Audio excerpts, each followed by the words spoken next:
नमस्कार मित्रांनो, लई आवडतेस तू मला या मालिकेच्या आजच्या भागात आपण बघणार आहोत.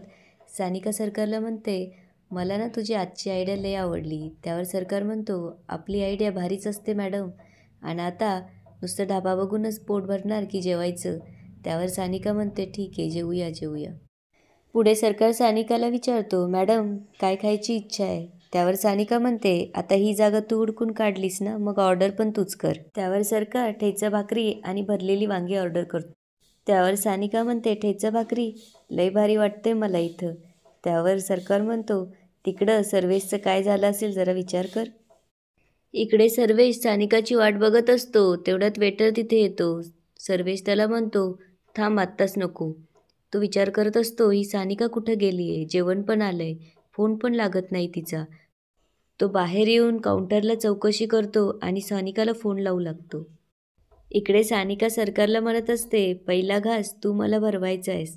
त्यावर सरकार सानिकाला घास भरवतो.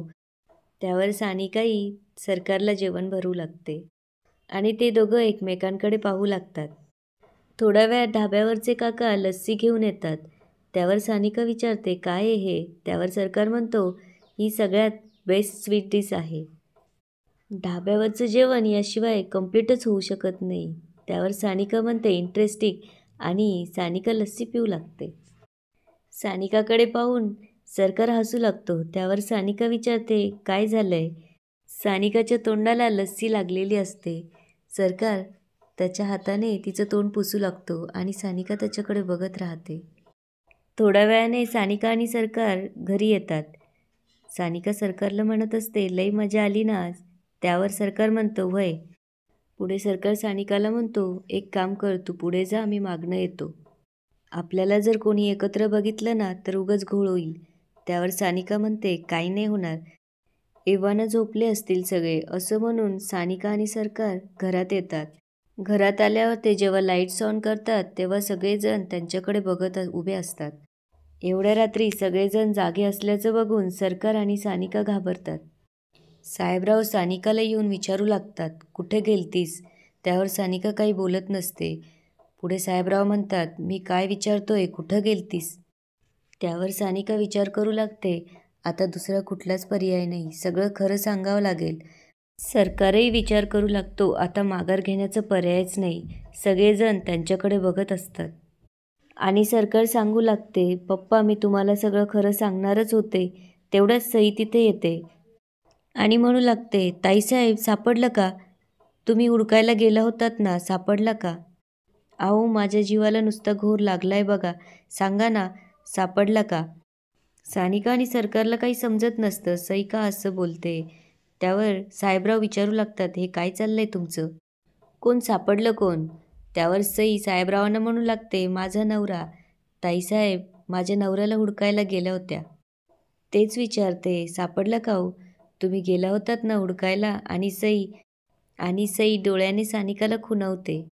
त्यावर साहेबराव म्हणू लागतात, एक एक मिनिट, काय चालू काय तुमचं? काही कळेल का? ही काय म्हणते, तू हिच्या नवऱ्याला हुडकायला गेलती, खरं आहे का? त्यावर सई बोलू लागते, साहेब अहो ताईसाहेबांना ओरडू नका हो. मला ना आता थोड्या वेळापूर्वी माझ्या मैत्रिणीने फोन केला होता. ती म्हणाली होती की माझा नवरा ह्याच गावात कुठेतरी आहे म्हणून. आणि मला ना काही सुचलं नाही हो कामाच्या गडबडीत, आणि माझ्या लक्षात आलं की ताईसाहेब बाहेर गेलाय, म्हणून मी ताईसाहेबांना फोन केला. ताईसाहेब मला म्हटल्या की तू काहीच काळजी करू नकोस, मी तुझ्या नवऱ्याला हुडकून काढते. त्यावर सर्वेश सानिकाला विचारू लागतो, म्हणजे तू असं मधून निघून गेली होतीस ते हिच्या नवऱ्याला शोधायला? तो पुढे म्हणतो, अगं मग मला का नाही सांगितलंस, एक फोन तरी करायचास? त्यावर सई म्हणू लागते, साहेब माफ करा, काय झालं, मीच ताईसाहेबांना फोन करू करू करू करू त्रास देत होते हो, त्यामुळे राहिला असेल ताईसाहेबांचा तुम्हाला कॉल करायचा. त्यावर पंकजा म्हणू लागते, नाही ते सगळं ठीक आहे, पण मग हा राज्य तुझ्याबरोबर कसा? त्यावर सई बोलू लागते, ते काय झालं बाईसाहेब, मला ना जेव्हा मैत्रिणीचा फोन आला तेव्हा मला काही सुचत नव्हतं, मी सारखी रडत होते. याने मला विचारलं काय झालं, म्हणून मी याला सांगितलं आणि मीच याला पाठवलं. त्यावर साहेबराव म्हणतात, ठीक आहे, जा आता सगळे आराम करा. सगळेजण जेव्हा जाऊ लागतात तेव्हा साहेबराव सरकारचा हात पकडून त्याला विचारू लागतात, काय सापडला का हिचा नवरा? त्यावर सानिका म्हणू लागते, लई हुडकावलं पण नाही सापडला हिचा नवरा. त्यावर साहेबराव म्हणतात, ठीक आहे, आणि सगळेजण तिथून निघून जातात. सानिका सईचा हात पकडून म्हणू लागते, जानकी थँक्यू सो मच. त्यावर सई म्हणू लागते, अहो ताईसाहेब थँक्यू कसलं त्यात. त्यावर सानिका म्हणते, अगं तुला अंदाज नाही आहे, तू आम्हाला किती मदत केली असती. आज फक्त आणि फक्त तुझ्यामुळे वाचली आहे मी. त्यावेळेस मला काय बोलू ना काहीच समजत नव्हतं. तू होतीस म्हणून ग, नाहीतर लई मोठी गडबड झाली असती. त्यात तू तर एकदा नाही 2-2 वेळेस मदत केली आहे माझी. खरंच मनापासून थँक्यू. त्यावर सई म्हणू लागते, अहो ताईसाहेब थँक्यू नका म्हणू. तुम्ही ना मला या घरात राहू दिलं ना, त्याचे उपकार समजा हवं तर. पुढे सई बोलू लागते, ताईसाहेब तुम्हासनी राग येणार नसेल तर एक विचारू का. त्यावर सानिका म्हणते, विचार घे. त्यावर सई विचारू लागते, तुमचा एकमेकांवर लई जीव आहे का. त्यावर सरकार सईकडे बघू लागतो. सई पुढे म्हणते, नाही नाही, ते तुमच्या डोळ्यात दिसतं बघा, आणि आपण ज्याला जीव लावतो ना त्याच्यासाठी काय बी करायला तयार होतो बघा. आणि ती पुढे म्हणू लागते, तुम्ही घाबरू नका की यातलं ना या घरात कोणाला बी काहीच नाही सांगणार बघा मी. त्यावर सानिका म्हणते, अगं तू नाहीच सांगणार, पण जसं तुला समजलं तसं घरातल्या इतरांना समजलं तर. तुलाच बघ ना, इतक्या कमी दिवसात माझ्या डोळ्यात दिसलं, तसं बाकीच्यांना पण दिसत असेल का. त्यावर सई बोलू लागते, बाकीच्यांचं मला माहीत नाही, पण मला दिसलं बघा. कदाचित तसंच प्रेम माझ्या बी डोळ्यात असेल ना, म्हणून दिसलं. मी बी लई जीव लावला बघा. आणि ती सरकारकडे बघून म्हणते, पण ह्याला त्याची किंमत नाही ना.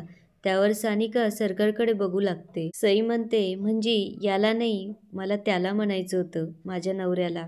म्हणजे बघा ना, मी एवढी इथं झुरते आणि त्याला पाजर कसं फुटत नाही हो. त्यावर सानिका म्हणते, तू काळजी करू नकोस, तुझं प्रेम तुला परत मिळेल. त्यावर सईच्या डोळ्यात पाणी येतं आणि ती सानिकाला थँक्यू ताईसाहेब असं म्हणते, आणि सानिका तिथून निघून जाते. सई तिथून जायला निघते तेव्हा सरकार तिच्या मागे जाऊन तिचा हात पकडून म्हणू लागतो, सई हे सगळं बंद कर आता. ही जी तुझी नाटकं आहे ना ती सगळी बंद कर. त्यावर सई म्हणू लागते, नाटकं काय त्यात, उलट माझ्यामुळं तुम्ही आज वाचलात. आणि सानिकाच्या पायात काचा घुसल्या असत्या तेव्हा तुलाच त्रास झाला असता ना, आणि त्या काचा बी मी माझ्या हातात घुसवल्या. तरी बी नाटकच करते वय मी. त्यावर सरकार म्हणतो, हा जो चांगुलपणाचा बुरखा आहे ना तो तुझ्याजवळच ठेव, आणि तुला चांगलंच माहिती आहे तू काय आहेस ते. त्यावर सई म्हणते, होय सांग मला मी काय आहे ते. मला तुझ्याशी वाद नाही घालायचा, पण हे खोटं वागणं बंद कर आता. त्यावर सई म्हणते, मला खोटं बोलतोयस, आणि तू हे जे नाव बदलून खोटेपणाने घरात राहतोय आणि मला ओळख न दाखवल्याचं नाटक करतोय. अरे मी तुम्हाला वाचवलंय याची जरा तरी जाण ठेव. मी वाचवलंय तुम्हासनी. सानिकाने तुझ्याबद्दल घरात जर कळालं असतं तर तुझं काय झालं असतं याचा अंदाज तरी आहे का तुला. त्यांनी तुला सोडलं नसतं आणि सानिकाला तुझ्यामुळं त्रास झाला असता ते वेगळंच. पुढे ती म्हणू लागते, हे सगळं आहे ना हे फक्त मी तुझ्यासाठी केलंय, आणि याचा अर्थ असा नाही की मी तुला सोडून दिलंय. माझं तुझ्यावर अजून बी तेवढंच प्रेम आहे आणि ते कायम राहील, आणि मी तुला मिळवण्यासाठी ना काही बी करू शकते. कोणाचा जीव घेऊ बी शकते आणि स्वतःचा जीव देऊ बी शकते. त्यावर सरकार म्हणतो, सई तू घरी जा, घरची काळजी करत असतील तुझी. त्यावर सई म्हणू लागते, तुला घेतल्याशिवाय मी इथून जायची नाही. हे ऐकून सरकारला धक्का बसतो आणि सरकार तिथून निघून जातो. इकडे पंकजा सईला म्हणत असते, वाह काय भारी ॲक्टिंग केली ग. अगं माझ्यापेक्षा बी भारी. जानकी तुझे बाहेर जे काही बोलली आहेस ना बया, एकदम खरं वाटलं बघ सगळ्यांना, आणि त्यासाठी माझ्याकडनं तुला हे बक्षीस, असं म्हणून पंकजा सईला रुमालातनं 1 रुपया काढून देते. त्यावर सई म्हणते, बया एवढ्या पैशांचं काय करू मी. त्यावर पंकजा म्हणते, अय लई शहाणपणा करू नकोस, नशीब समज तुला एवढं तरी दिलंय, इतरांना तर तेवढं पण नाही मिळत. आणि एकदा का माझ्या हातात पैसा, प्रॉपर्टी आणि ताकद येऊ दे, तुला सोन्याने मडवील, आणि तवर हे बक्षीस ठेवून घे. त्यावर सई म्हणते, बक्षीस आहे म्हणून ठेवून घेते, पण एक लक्षात ठेवा, माझी किंमत लाख मोलाची हे मी विसरणार नाही. त्यामुळं तुम्ही बी विसरू नका. आणि याच ठिकाणी आजचा एपिसोड संपतो. आता पुढे काय होणार ते बघूया उद्याच्या एपिसोडमध्ये. धन्यवाद.